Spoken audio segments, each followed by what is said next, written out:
Ser bonzinho demais está destruindo a sua vida. E o pior, todo mundo ao seu redor está deixando isso acontecer, porque é conveniente para eles. Existe uma ideia que a maioria das pessoas acredita desde pequena, que ser uma boa pessoa significa sempre dizer sim, estar sempre disponível, sempre colocar o outro em primeiro lugar, e que se você fizer tudo isso, a vida vai te recompensar de alguma forma. As pessoas vão te respeitar mais, você vai ser mais feliz, as coisas vão se encaixar. Mas não é isso que acontece na prática, é? O que acontece de verdade é que as pessoas começam a te dar como certo. Você diz sim quando quer dizer não. Você carrega o peso dos problemas dos outros enquanto ninguém pergunta como você tá. Você fica até tarde ajudando alguém que nem perguntou se você tinha tempo. Você resolve o problema de um amigo às 2 da manhã, enquanto seus próprios problemas ficam empilhando no canto. E em algum momento, você para de se reconhecer,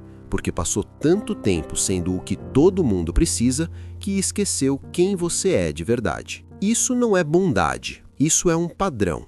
E esse padrão tem um custo muito alto. Os estoicos descobriram isso há milhares de anos. Filósofos como Marco Aurélio, Epicteto e Sêneca escreveram sobre isso com uma clareza que, honestamente, a gente raramente vê hoje. E o que eles tinham a dizer sobre esse assunto é o oposto do que a maioria das pessoas espera ouvir. Hoje eu vou te contar o que eles disseram, porque ninguém fala sobre esse lado de ser bonzinho, e ele está te custando mais do que você imagina. Deixa eu te fazer uma pergunta.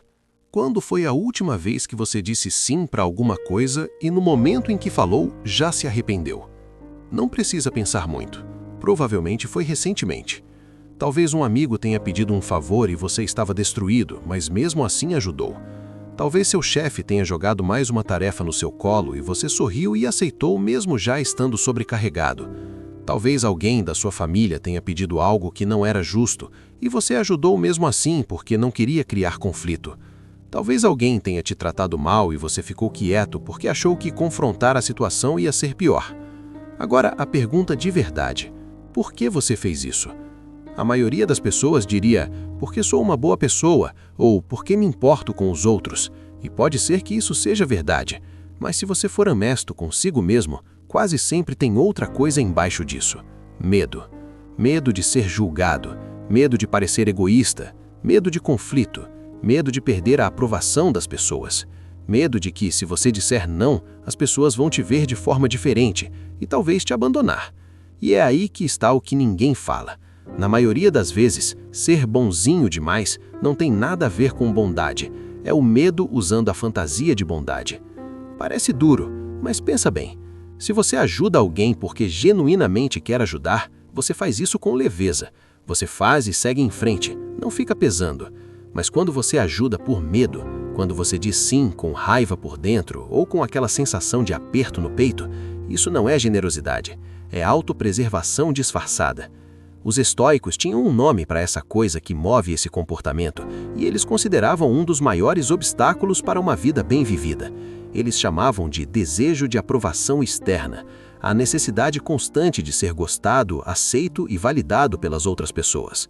Marco Aurélio escreveu sobre isso no que hoje a gente conhece como Meditações. Ele disse que quem passa a vida buscando a aprovação dos outros se torna escravo, não concorrentes, mas dentro da própria mente. E a parte triste é que a maioria das pessoas nem percebe que está vivendo assim. Elas acham que estão sendo bondosas, acham que estão sendo generosas, mas na verdade estão sendo reféns. E refém é uma palavra forte, mas é a palavra certa. Porque quando você não consegue dizer não, você não está no controle da sua própria vida. Outras pessoas estão, e elas nem precisaram fazer nada para isso. Você entregou esse controle de bandeja.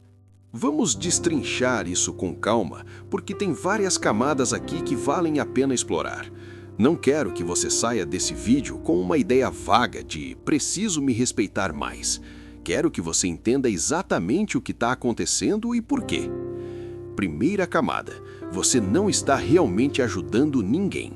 Aqui tem algo que parece duro, mas é completamente verdadeiro. Quando você diz sim para tudo com medo do que as pessoas vão pensar, você não está fazendo isso por elas, está fazendo por você. Está fazendo para se sentir seguro, para evitar desconforto, para proteger sua imagem, para não ter que aguentar a ansiedade de imaginar o que a outra pessoa vai sentir. Generosidade de verdade vem de uma escolha genuína, vem de você decidir livremente, sem pressão, que quer dar seu tempo, sua energia ou sua ajuda a alguém. Você faz porque quer, porque faz sentido para você, porque está dentro da sua capacidade e dos seus valores. Mas quando você faz isso porque está com medo de dizer não, quando você faz porque vai se sentir culpado se não fizer, isso não é generosidade, é uma transação emocional. Você está trocando sua paz de espírito pela aprovação de alguém. E em algum nível, as pessoas sentem essa diferença, mesmo que nunca digam isso em voz alta. Quando alguém te ajuda de verdade, você sente. Quando alguém te ajuda porque não sabia como recusar, você também sente, mesmo que não consiga colocar em palavras. Epicteto, um dos estoicos mais conhecidos, nasceu escravo, literalmente. Ele não tinha nada, não tinha controle nenhum sobre suas circunstâncias externas. Qualquer coisa que possuísse podia ser tirada. Ele podia ser vendido, transferido, punido. E mesmo assim, ele se tornou uma das pessoas mais livres que já existiram, porque entendeu algo que a maioria das pessoas nunca aprende. Ele entendeu que a única coisa que você realmente possui é como você responde às coisas, não o que acontece com você, não o que as pessoas pensam de você, não as circunstâncias ao seu redor, só as suas escolhas e o seu caráter. E ele disse algo que deveria te impactar. Não procure que os acontecimentos sejam como você quer. Deseje que os acontecimentos sejam como são, e você terá paz. Parece simples, mas pensa no que isso significa na prática.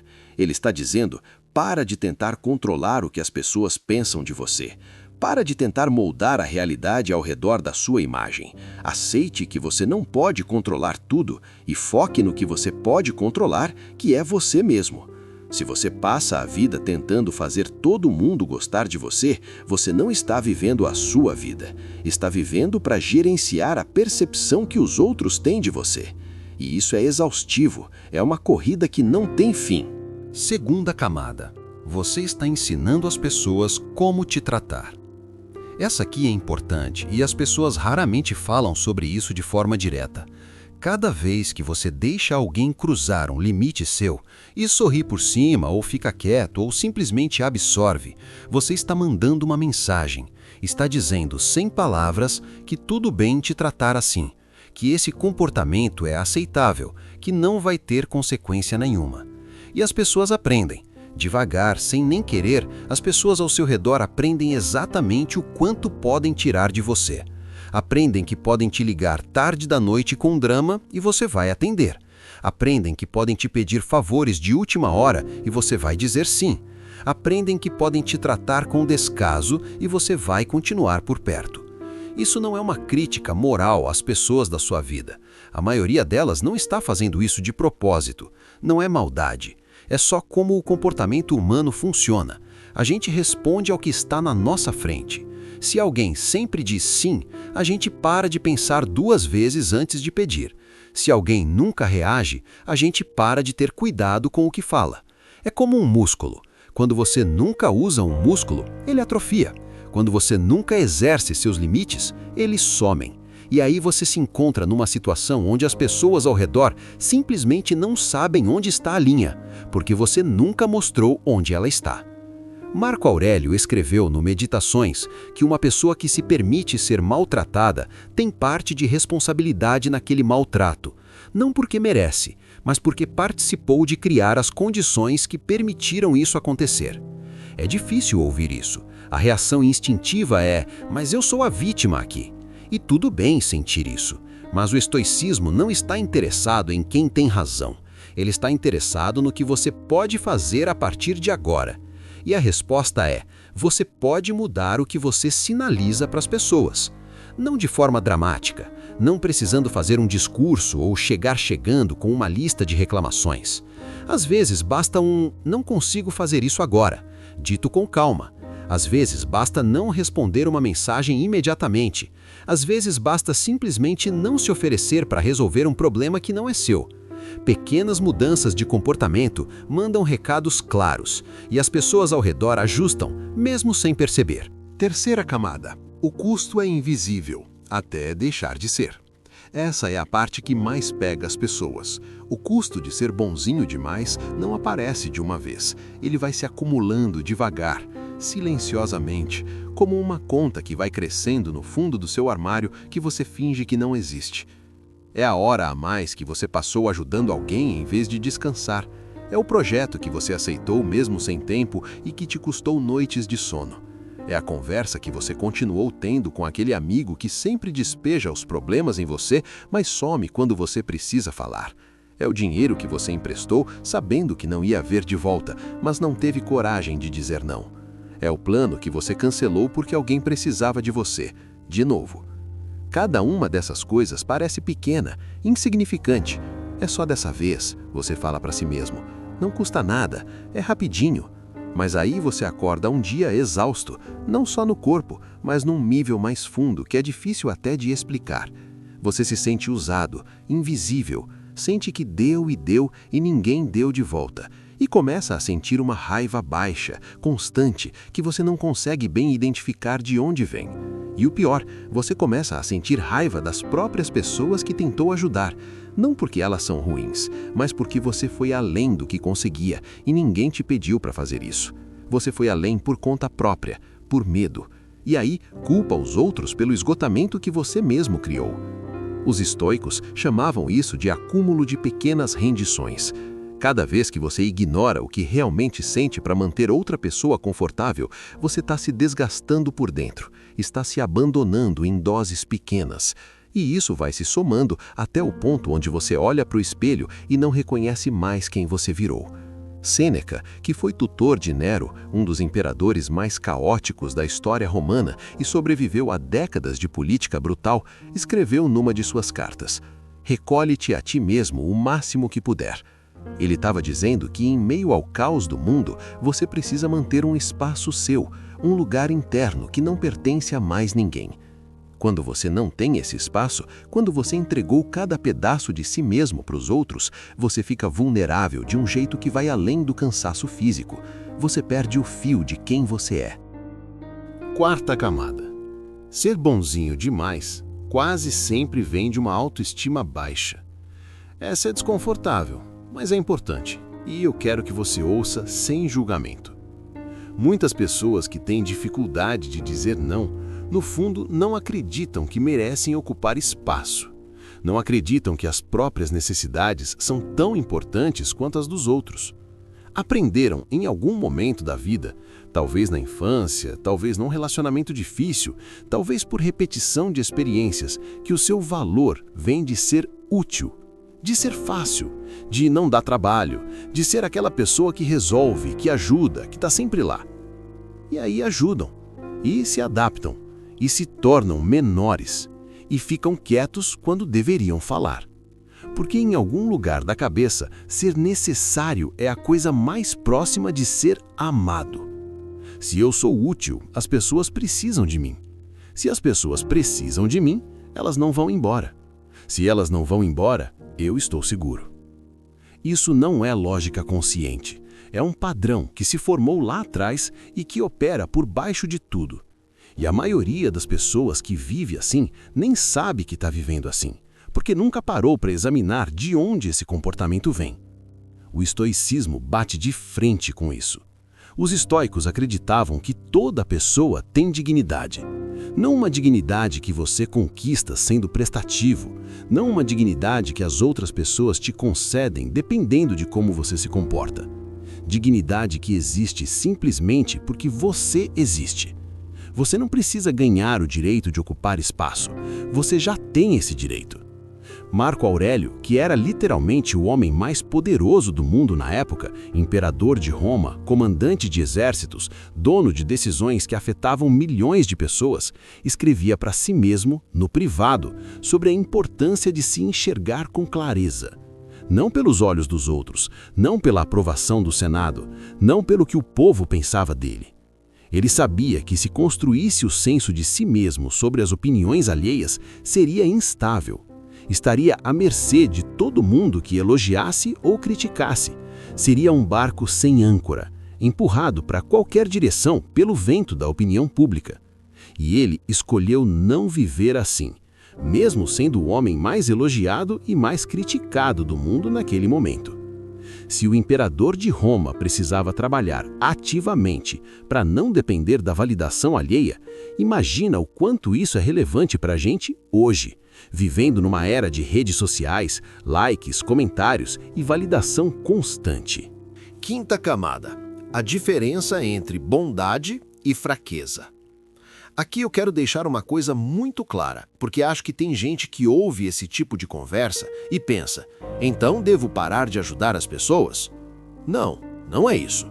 Os estoicos não eram pessoas frias ou insensíveis.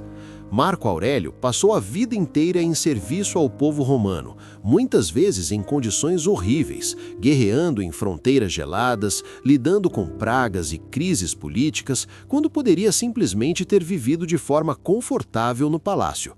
Ele escolheu servir, mas ele escolheu, não porque estava com medo, não porque precisava de aprovação, porque era o que ele acreditava ser certo. Sêneca escreveu algumas das cartas mais humanas e compassivas da história. Ele se importava profundamente com as pessoas ao seu redor. Epícteto, mesmo tendo sido escravo, não cultivava amargura ou indiferença. Ele ensinava com paciência e cuidado genuíno. A diferença entre esses homens e uma pessoa que é bonzinha demais por medo não é a quantidade de ajuda que oferecem, é a origem dessa ajuda. Bondade que vem de força é generosa, presente e honesta. Você ajuda porque quer, você diz não quando não pode. Você coloca limites porque se respeita. E respeitar a si mesmo te permite respeitar os outros de verdade. Bondade que vem de medo é ansiosa, ressentida e falsa. Você ajuda porque tem medo das consequências de não ajudar. E com o tempo essa ajuda vira obrigação, vira peso, vira fonte de raiva. Pensa em duas pessoas que te oferecem um copo d'água. A primeira tem uma jarra cheia e oferece com vontade. A segunda está com sede, não tem água sobrando, mas te oferece o último gole porque tem medo de você achar que ela é egoísta. Qual das duas está realmente te ajudando? Qual das duas vai continuar conseguindo te ajudar? Sexta camada: o mundo não recompensa quem não tem limites. Isso aqui vai contra o que muita gente foi ensinada, mas é real.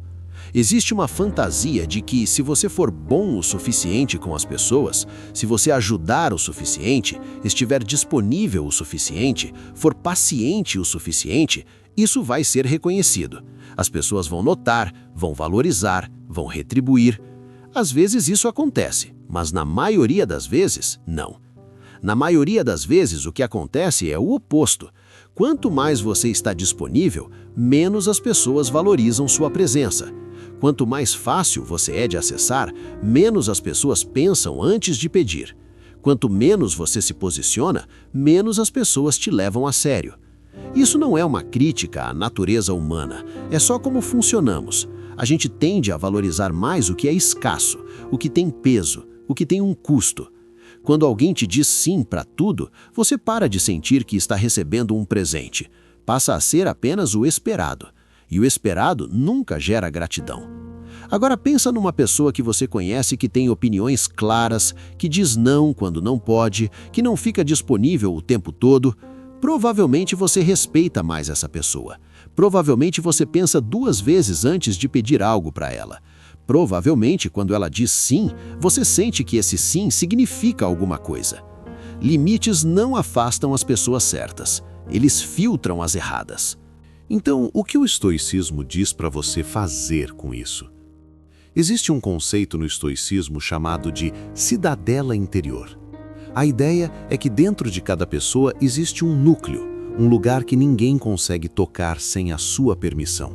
Seus valores, seu caráter, seu julgamento, sua forma de ver o mundo. Esse núcleo não é afetado pelo que as pessoas pensam de você. Não é afetado por críticas, por rejeições, por aprovação ou desaprovação. Ele é seu, completamente seu. Mas aqui está o problema. A maioria das pessoas nunca desenvolveu essa cidadela. Elas foram crescendo, deixando cada pedacinho desse espaço ser ocupado por outras pessoas, pela opinião dos pais, pela aprovação dos amigos, pela imagem que constroem nas redes sociais, pelo que o chefe pensa, pelo que o parceiro acha.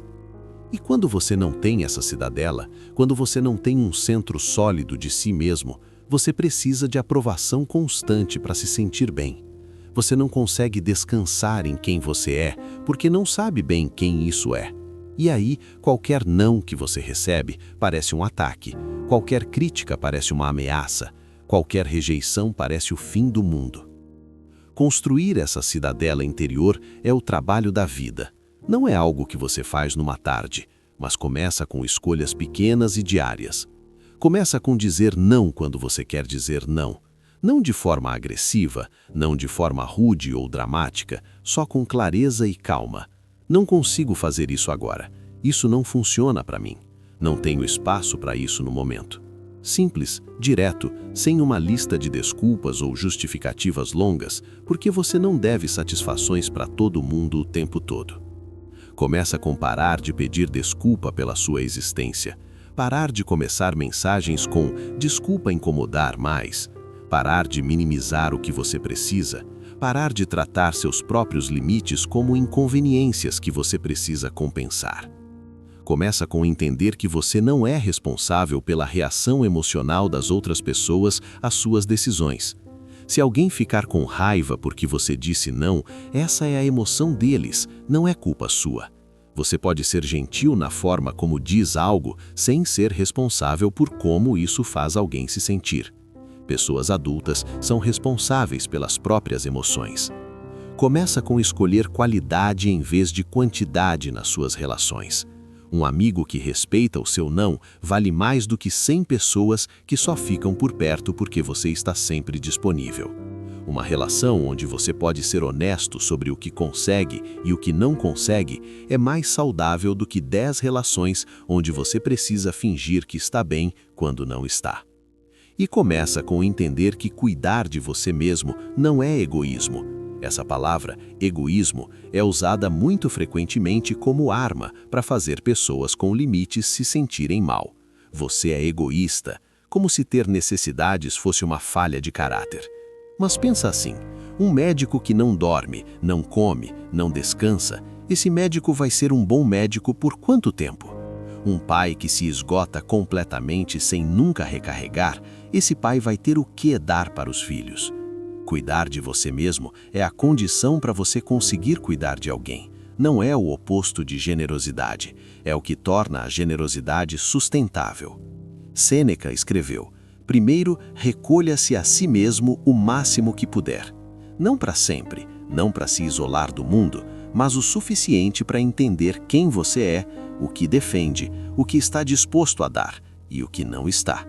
Marco Aurélio, com tudo que tinha nas costas, com a responsabilidade de um império inteiro, acordava todo dia e escrevia, para si mesmo, sobre seus valores, sobre o que era importante, sobre como queria se comportar, sobre o que não ia deixar que abalasse seu centro.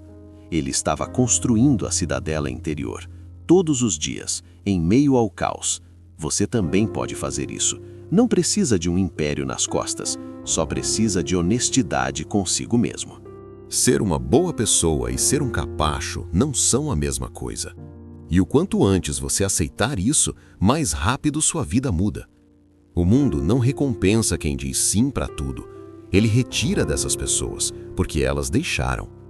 A força real, o tipo que os estoicos respeitavam, é quieta. Ela não precisa gritar, não precisa se provar para ninguém, não precisa de validação constante para existir. Ela só sabe quem é e age a partir disso. Essa força diz não quando precisa dizer não, diz sim quando quer dizer sim. Ajuda quando pode ajudar de verdade, não quando está com medo das consequências de não ajudar. Esse tipo de pessoa não tem menos amigos, tem amigos melhores. Não tem menos oportunidades, tem oportunidades melhores. Não é menos amada, é amada de forma mais honesta, porque as pessoas ao redor sabem que quando ela diz sim, é porque realmente quer, não porque não sabia como dizer não. Você não precisa se tornar alguém frio, distante ou difícil de lidar. Você não precisa virar uma pessoa dura para se proteger. Você só precisa parar de se abandonar toda vez que tem medo da reação de alguém. Isso é estoicismo na prática. Não é filosofia de livro, é uma forma de viver. É acordar todo dia e perguntar: estou agindo a partir de quem eu sou ou estou agindo a partir do medo do que os outros vão pensar? Essa pergunta, feita com honestidade, muda tudo. Os estoicos viveram num mundo cheio de guerra, traição, perda e caos. E os que atravessaram tudo isso com um caráter intacto, Marco Aurélio, Epicteto, Sêneca, não foram os que agradaram todo mundo. Foram os que permaneceram fiéis a si mesmos, não importa o que acontecesse. Eles erraram, eles tiveram dias ruins, eles tropeçaram, mas eles tinham um norte interno, uma bússola que não dependia da aprovação de ninguém. Você pode ter isso também.